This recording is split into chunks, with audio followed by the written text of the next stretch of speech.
ба ӯҳдаи зан модар ки меҳвари асосии ҳар хонадон аст, аз рӯзи азал вазифаи муқаддас ва басо масъулиятнок тарбияи инсони нав ва дар ниҳоди вай ҷойгир намудани ахлоқи ҳамида, шафқат ва муҳаббат, эҳсоси ватанпарварию миллатдӯстӣ, қудрати созандагию офаридагӣ гузошта шудааст. ба гуфтаи устод Мирзо Турсунзода, зан набошад, зебу зиннат нест дар мавои мо, ҳуш дар сар, равшанӣ дар дидаи бинои мо. зан набошад, нест дар рӯи замин нақши ҳаёт, дон ки бе зан то абад дар гил бимонад пои мо. зиндагӣ боз ҳам қобили таҳаммул аст. дару девори ҷаҳон худ дару девори зан аст. кори дунё ҳама дар пайравии кори зан аст. нест ҷуз бори хасонбор ки мардон бикашанд, ғами дунёи наву кӯҳна ҳама бори зан аст. ин сатҳҳои ҷовидонаи устод лоиқ баёнгари мақому манзилати зан дар зиндагии кунунист. пешрафту тараққиёти ҷаҳонро имрӯз бе вуҷуди зан, бе дониш, малака, истеъдод ва фаросату заковати бонувон тасаввур кардан ғайриимкон аст. беҳуда нест ки пешвои миллат муҳтарам Имомалираҳмон ба масъалаи баланд бардоштани мавқеи зан дар ҷомеа диққати хоса медиҳад. имрӯз бонувони тоҷик дар тамоми ҷодаҳо дар паҳлӯи мардон буда, дар пешбурди соҳаҳои гуногуни ҳаёти халқ саҳми босазои худро мегузоранд. онҳо тавонистанд аз кадбонуи хона то ба пояи вазирӣ расида собит намоянд ки дар ақлу донишу ҳунар аз мардон камтар нестанд. мо даҳҳо омӯзгор, табиб, муҳандис, ҳуқуқшинос, рӯзноманигор ва дигар касбҳоро дорем ки масъулияти таълиму тарбияи насли наврас, ҳифзи саломатии халқ ва ҳимояи ҳуқуқи мардумро бар дӯш дошта дар ободонии ватан саҳми босазои хешро мегузоранд. зан агар оташ намешуд, хом мемондаем мо. норасида бодае дар ҷом мемондаем мо. зан агар моро намебахшид умри бардавом, бетахаллус, бенасаб, беном мемондаем мо. боиси таманност ки дар ин рӯзҳои пурфайзи баҳорӣ дар қатори дигар ҷашнҳои бузург рӯзи модар низ ҷашн гирифта мешавад. бешак рӯзи модар ном гирифтани ин ид маънои онро надорад ки зан модарро фақат дар ҳамин рӯз табрик кардан дар кор, ё ситоиш ё тавсиф. сар ба пояш гузорен меарзад. ин олиҳае ки ҳаётро бароямон ато намуд, ҳаёташро бахшид, ҳастиашро бахшид, наметавон ба чизи дигаре баробар кард. модар муқаддастарин мавҷудоти рӯи олам аст ва ҳар нафаси покаш барои мо ид аст. зан модар беҳтарин мавҷудоти атонамудии худованд аст. ӯ зебу зиннати ҷаҳон, гармибахши башарият ва нигаҳдорандии тамаддун аст.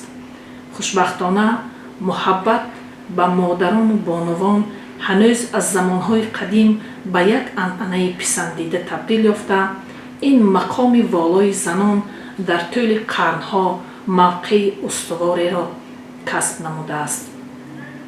асосгузори сулҳу ваҳдати миллӣ, пешвои муаззами миллат, президенти ҷумҳурии Тоҷикистон муҳтарам Имомалӣ Раҳмон нақшу ҷойгоҳи занро дар ҷамъият муайян намуда, мавқеи зан модарро аз ҳама болову аз ҳама гиромӣ медоранд.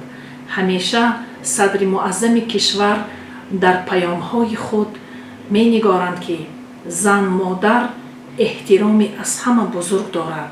садри муаззами кишвар мегӯянд ки мо бояд як нуктаи муҳимро ҳамеша дар ёд дошта бошем ки зан модар мавҷуди муқаддас мебошад ва ҳамаи сиёсатмадорону донишмандон, бузургони олам, аз ҷумла пайғамбари ислом аз домани поки модар ба дунё омаданд ва бо шири ҷонбахши ӯ бузург шуданд. агар ба саҳифаҳои на он қадар дури таърих назар афканем, занони чашми кордону ҳунарманду ҳушмандро мебинем ки номи некашон, кору пайкорашон имрӯз намуна ва дарси ибрат барои ҷавонон аст. маҳз бо заҳмату талошҳои онҳо ҳуқуқҳои занҳо ҳимоя карда шуда, маҳвои бесаводӣ ба роҳ монда шуда, барои ҳаёти шоиста, барои ояндаи неки фарзандон онҳо муборизаҳои сахт бурданд. аввалин зан барпокунандаи сохти нав дар Панҷакен Патти Азизеваро, ки дар созмони шаклҳои нави колхоздорӣ саҳми арзанда гузоштааст. фарзанди асил яъне ҳамин зан, журналисти оташин сухан, зани кордону бо маҳорату ростандеш Бӯринисо Бердиева солҳои сол муҳаррири газети Маориф ва Маданият буданд. бояд як нуктаро қайд кунем ки вақте ки нависандаи тавонои тоҷик Ҷӯма Одинаевро барои асари машҳури гузашти айёмаш зери таъзиқ мемонанд, маҳз ҳамин Бӯринисо Бердиева он касро пуштибонӣ карда дар газетаи худ ба ҳайси мудири шӯъбаи наср ба кор мегирад. Бӯринисо Бердиева аз заноне мебошанд ки дар солҳои рукуд тавонистанд бо як шердилии худ, бо як матонати махсус ҷашни байналмилалии Наврӯзамонро таблиғу ташвиқот баранд.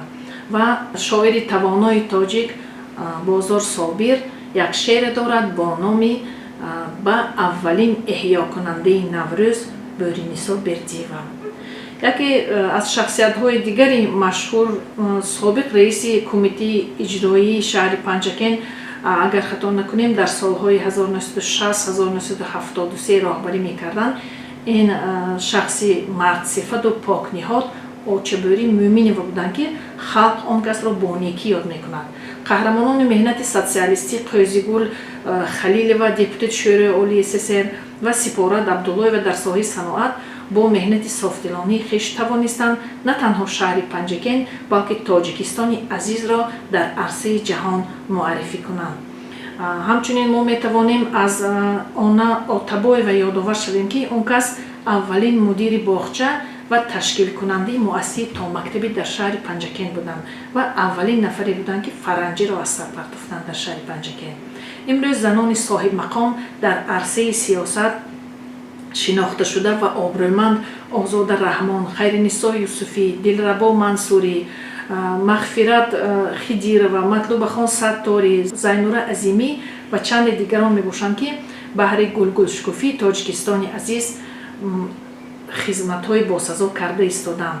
ҳамчунин метавонем ситораи эстрадаи тоҷик, ҳофизи хушсадову хушсимо Нигина Амонқуловаро мисол орем ки бо овози марғоладори хеш Тоҷикистонро дар сатҳи ҷаҳонӣ муаррифӣ кард ва дар қатори ҷоизадорони қанди порсӣ ҷо гирифт. шоирони машҳури тоҷик мавзӯи зан модарро маҳзӯи меҳварӣ қарор дода, модарномаҳое офариданд ки аз рисолати азалии занон, аз муҳаббату муваддат, корномаҳои бемисли онҳо ҳикоят мекунад. яъне мо ҳар кадом шоҳиди сарнавишти худем ва ҳар рӯз дарку эҳсос мекунем ки бузургтар аз модар дар ҷаҳон касе нест. арзандаи ситоишу парастиш аст. дар пасманзари ҳаёт мебинем ки модар бо як даст гаҳвора ва бо дасти дигар дуньёро меҷунбонад. оре дасти дуои модар соябони сари мо аст. хушнудӣ аз он дорем ки дар маркази шаҳри Хуҷанд ҳайкали дуои модарро бунёд карданд ки зиёратгоҳи ҳазорҳо сокинони кишвар гаштааст. ин аз ҷовидонию муқаддас будани модар, ин фариштаи заминӣ дарак медиҳад ва моро ба сӯи фардои пурмақсуду саодатманд ҳидоят менамояд. зан созандаи ҳаёти музаффар дар рӯи замин аст. таваҷҷӯҳи беинтиҳои сарвари кишвар ба зан модар ин эҳтирому эътиқод аст. ин боварӣ аст. ин умед аст ки садри муаззами миллати тоҷик дар замири ҳар як бонуи тоҷик бедор намуда орзую омоли зан модарро сабзу мунаввар гардониданд. дар чунин давраҳои саъю талошҳои ватандӯстона ва заҳмату талошҳои созанда به خاطر حفظ استقلال و آزادی تاجیکستان، پیشرفت دولت و آبادی وطن یکچند وظیفه‌های دشوار و پرمسئولیت بر دوش زنان گذاشته شده است. آنها می‌کوشند رساله راهبری خود را در سطح اعلی اجرا نمایند. ما می‌توانیم از زندگی شایسته و موفقیت و مظفریت‌های زنان و دختران فاضل و با استعداد ملت واضح بیان سازیم که عین زمان در وظیفه‌های دولتی در شهر پنجکین و در دیگر مناطق کشور قرار دارند. مخصوصا زنان و دختران صاحب اقبال را ضرور است که در اطراف سیاست خردمندانه صدر معظم کشور بهر امروز و فردای تاجیکستان عزیز سرجم و متحد باشیم. فرزندان خود و جامعه را در روحیه خودشناسی و وطن دوستی و خدمت به خلق و وطن عالی داشتن ارزش‌های ملی تربیت نماییم. زیرا زن مادر قوه بزرگی می باشد که با نیروی پولادینش در سهم و پیشرفت حیات زیر پرچم بزرگ تاجیکستان و پرتو پیام‌های پیشوای ملت کار و فعالیت می نمایند. از فرصت خیلی مناسب استفاده برده تمام زنان و مادران کشور را، مخصوصا زنان و بانوان پنجکین شهر باستانی را به مناسبت روز مادر صمیمانه تبریک میگوییم. در کار و پیکارشان، در زندگیشان صلح و صفا، مهر و وفا، تنصیحتی، آرامش روزگار و تمام خوشی‌های حیات را تمنا میکنیم. زنان قوه بزرگ و پیشبرنده جامعه نوین می باشند. در همه ساحه نقش دستان پرایجاز زنان به چشم می رسد. آنها در بنیاد و تحکیم جامعه حقوق بنیاد و دموکراتی با مهنت صداقتمندانه خویش نقش سازنده دارند. اساسگزار صلح و وحدت ملی، پیشوای ملت، پرزیدنت جمهوری تاجیکستان محترم امامعلی رحمان در خصوص نقش و مقام زنان در جامعه نوین چنین قید نمودند: نقش و مقام و منزلت زن در جامعه ما امروز به نهایت مهم باشد. به اشتراک فعالانه زنان بدون فکر و عقیده و پیشنهاد آنها حل و فصل مشکلات اجتماعی سیاسی غیر امکان می باشد. در حقیقت زنان همچون قوه بزرگ در مرکز هر گونه تغییرات و تحولات و پدیده‌های جمعیتی قرار داشته در پیشرفت و رشد جامعه سهم بزرگ می‌گذارند. الان برداشتن مقام زن در جامعه، جلب زنان به حیات سیاسی و کسب‌آموزی شغل دائمی فرا گرفته، تربیت، انتخاب و جابجاگذاری آنها در محور سیاست آینده‌سازی اساسگزار صلح و وحدت ملی، پیشوای ملت، پرزیدنت جمهوری تاجیکستان جناب عالی محترم امامعلی رحمان داده شده است. باعث افتخار است که در زمینه این سیاست زن، مادر موقع بلند را صاحب شده. زنان و مادران تاجیک همصف و همقدم زمان می باشند و رسالت خود را بابت در راهی بلندی وطن پرستی، خودآگاهی و خودشناسی، تربیت نمودن فرزندان و نسل نورست سربلندانه اجرا می کنند. در این روند سلسله فرمان و قرار و برنامه‌های ملی و دولتی نیز به تصویب رسیدند. خاصه به قبول قانون جمهوری تاجیکستان درباره کفالت‌های دولتی برابر حقوق مردان و زنان و امکانیت‌های برابری عملی گردانی آنها را همچون اساس حقوقی در این مسئله نامبر کردن جایز است. همچنین در زمینه قانون مذکور طبق قرار حکومت جمهوری تاجیکستان برنامه‌های دولتی مربوط به ساحه کار و با زنان از جمله تربیت، انتخاب و جابجاگذاری کادرهای راهبری کننده در جمهوری تاجیکستان از حساب زنان و دختران لیاقتمند برای سالهای 2017-2027 کنسپسیون رشد عائله و پیشگیری زورآوری در عائله قبول گردیدند.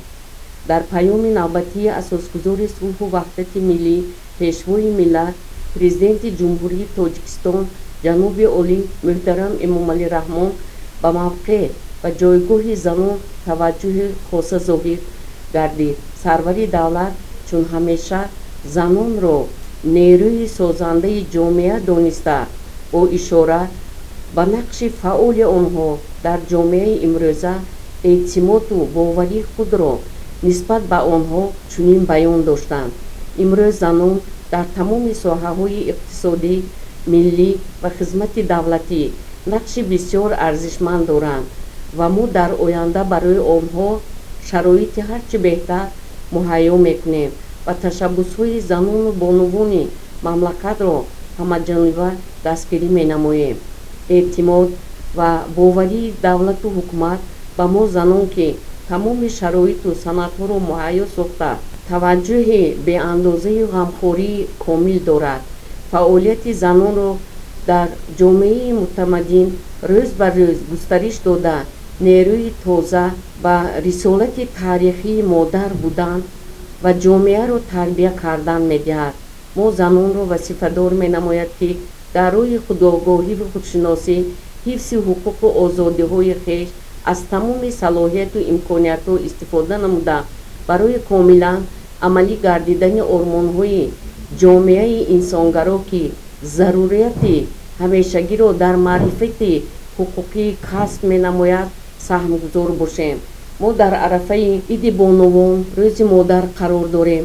аз фурсати муносиб истифода бурда модаронро бо ин санаи фархунда табрику муборакбод мегӯям. бигзор модарони тоҷик доимо сарбаланд бошанд. ёдовар мешавем ки занон ташаккулдиҳандаи тарбияи ахлоқӣ ва фарҳанги миллии ҳар қавму миллат ба шумор рафта, дар баланд бардоштани ҳисси худшиносиву худогоҳӣ ва ватандӯстиву маърифатпарварӣ нақши ҳалкунанда мебозад. таълиму тарбия дар он сурат пойдор хоҳад монд ки бо хусусиятҳои миллии худ нигаҳдори арзишҳои таърихии мо, равнақу ривоҷи худшиносӣ ва ифтихори миллӣ мебошад. баҳор фасли эҳё, зиндашавии табиат, рамзи зиндагии нав, муҳаббат ва умед аст. фасли зебои баҳор ба дилҳо шодӣ мебахшад ва инсонро ба корҳои нек илҳом медиҳад. баҳор заминро модарона ба оғӯш мегирад, бо нафосату назокати худ дунёро гулзор мекунад. бо фаро расидани фасли баҳор табиат зинда мешавад, дилҳо гарм мегарданд ва умеду орзуи нав дар қалби инсонҳо бедор мешаванд. баҳор рамзи навсозӣ, меҳр ва зиндагонист. бесабаб нест ки маҳз дар ҳамин фасли зебо мо иди бонувон ва модаронро ҷашн мегирем. бесабаб нест ки маҳз дар ҳамин фасли зебо мо иди бонувон модаронро ҷашн мегирем. ин ид пеш аз ҳама арҷгузорӣ ба модар аст, ба зане ки ҳаёт мебахшад, тарбия мекунад, бо меҳру муҳаббати худ ҷомеаро обод мекунад. зан пояи оила, нерӯи пешбарандаи ҷомеа мебошад. бо ташаббуси пешвои муаззами миллат, президенти ҷумҳурии Тоҷикистон муҳтарам Эмомалӣ Раҳмон, мақому манзалати занон дар ҷомеа ба таври назаррас боло рафтааст. қабули барномаҳо ва стратегияҳои давлатӣ ҷиҳати ҳифзи ҳуқуқи занон, фароҳам овардани шароити мусоид барои таҳсил, фаъолият ва иштироки занон дар ҳаёти сиёсиву иҷтимоии кишвар далели равшани ғамхориҳои давлату ҳукумат нисбати занон мебошад. имрӯз мо бо ифтихор аз қаҳрамонзанони диёри Панҷакент ёд мекунем. заноне ки дар давраҳои гуногуни таърих бо заҳмат, ирода ва ҷасорати худ на танҳо оила, балки фарҳанг ва ҳуввияти миллии моро ҳифз намуданд. онҳо дар соҳаҳои гуногун маориф, фарҳанг, ҳунармандӣ ва ҷомеасозӣ нақши арзанда доранд. яке аз ганҷинаҳои нодири фарҳангии Панҷакент ин ҳунари сӯзанидӯзӣ мебошад. ин ҳунар на танҳо як кори дастӣ, балки забони хомӯши таърих, рамзи зебоӣ, ҷаҳонбинии занони тоҷик аст. бо ифтихор метавон гуфт ки сӯзании Панҷакент имрӯзҳо ҷаҳонӣ гардидааст, дар намоишгоҳҳои байналмилалӣ муаррифӣ мешавад ва фарҳанги моро ба ҷаҳон мешиносонад. ин пеш аз ҳама самараи заҳмати дастони пурмеҳри занон мебошад. در روزهای بهاری همه مادران و بانوان را با عید فرخنده‌شان صمیمانه تبریک نموده برایشان سلامتی، سعادت، خوشبختی، کامیابی‌های نو آرزو می‌کنیم. مادران عزیز و مهربان، زنان سربلند تاجیکستان، زنان و دختران زیباشریش و مهرآفر هنرمند پنجکент باستان، با فرارسی جشن پرشکوه 8 مرد روز مادران تبریکتان میگویم. بگذار هر روزه زندگیتان مثل بهار نازنین پر از شادی، مهر و محبت و سعادت باشد. شما چراغ خاندان، گرمی قلب‌ها و سرچشمه مهربانی و فداکاری هستید. با دعای نیک و قدم‌های مبارکتان زندگی را روشن و پرمضمون می‌گردانید. بار دیگر بانوان عزیز، عیدتان مبارک باشد. سال 1966 مکتب میانه رو ختم کرده و دانشگاه طبی قبول شدم. بعد ختم انستیتوت طبی سال 1973 به شهر خویجان به کار تعیین شدم. به سوبردیناتور دیاکون روی کردن. اونجا رفتم، راهبری ما تمر نظامونه بودن از کلخوشچان، بسیار زنکی اولی جناب بودن و ما بسیار روح کار یاد دادن. یک روز نشسته بودم که من تمر نظامونه آمدن و گفتن که از پنجکент کی اینجا با از دختر ها؟ من گفتم من. خیزید گفتن حاضر وای بریم پنجکент بمیریم و تولد خونه نو با استفاده میتین، همون رو قبول کردن ما در کار. بعد من همراه اون کس با پنجکент اومدم من همین رودومی که حاضر استفاده برده استودیم سال 1973 این رو ما قبول کردیم با هم. بعد به نزد سردختور بنات قربانش در اومده. اکنون میخواستیم که دکومنتوم تغییر کرد، از اونجا برامده باز خویجان برویم. بنات قربانش با تمر نظام سوال دادن که دکتر جان شما ما پنجکент با کادر گینکولوگ نداریم، شما تو توانید ما با یک دو سه تا گینکولوگ فرستونید، ما با نیست همین چیز. بعد اون کس خندیده گفتن که اوخه شما با چیکار نیست، من همین دختری که قدیم من اومد پنجکent شما با کار کرده است. ها گفتن و بنات قربانش بعد از همون من نموندن که گشته بود و برم خویجان با. بعد تمر نظام رفته از اونجا دکومنتوی من همیشه فرستوندن، همون که من اینجا با کار بموندم. استادان اولین من آنا واسیلیونا و ویرا الکساندرونا بودن. بغیر همونها دیگر در اینجا گینکولوگ نبود. اکنون اولین دختری گینکولوگی توجیک این من اومدم و همونها دستی من روز کردگی روزیگم همین آنا واسیلیونا و ویرا الکساندرونا بودن. سالهایی که ما کار میکردیم بسیار سالهای وزین بود. اینقدر ترانسپورت و این خیلی چیزو ترقی کردگی نبود. ما بسیار عذابای کشیدیم، هم به قشلاقو میرفتیم، هم در بالنیسه رودوم کار میکردیم، هم با روزانه قشلاقو با میفرستوندن رفته زنهای قشلاق میدیدیم. رحمت به جناب اولی امام علی رحمان که برای زنهای تاجیکستان همین خیلی آزادی رو داده است، همین خیلی شرایط های مهیا کرده است.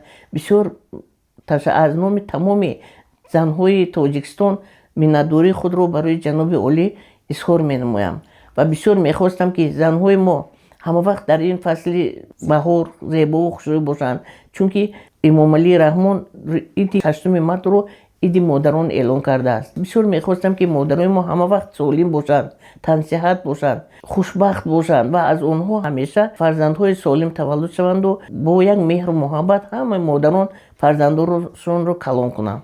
به هر خاندانی که می‌دارید الهی از هر خاندان صدای گریه کودک شنیده شود. من از نام خودم، از نام اهل اویلم، از نام تمام خیش و تبورانم، از نام دکتران شهر پنجکент میخواستم که اولو همین زنهای پنجکент رو، دختران پنجکент رو، بانوان همه رو، بعد در خطور اینها میخواستم که تمام زنهای جمهوری تاجیکستان رو با عید 8 مارس عید زنان و دختران، عید مادران تبریک کنم و با اینها پیش از همه سلامتی، عمر دراز، رزق فراز آرزو نمایم و بگذار آنها همیشه خرسند باشند و به مثل گلهای زیبای تاجیکستان همیشه خندانروی و خوشبخت و خوشروی باشند.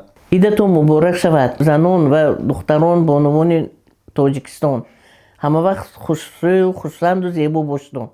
میگویند وقتی مادر طفل را به دنیا می آورد، با مرگ دست به گریبان می شود که این کار سهل و آسان است.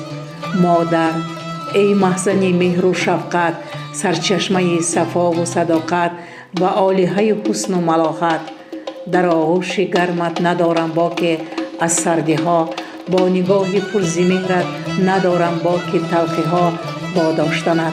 ای گوهر نایاب، ندارم باک از این دنیا. مادر، وقتی زادنم مرگ آورده پیش نظر، نخفته راحت، که بزرگ شدم اینقدر پایت سقفی بهیش گذاشته بخاری را تا نیازارد منی پسر، با مهر و حکمت نیکی را تلقین و از بدی می‌نمودم حذر، و این همه اعمال تو ملکوتی است.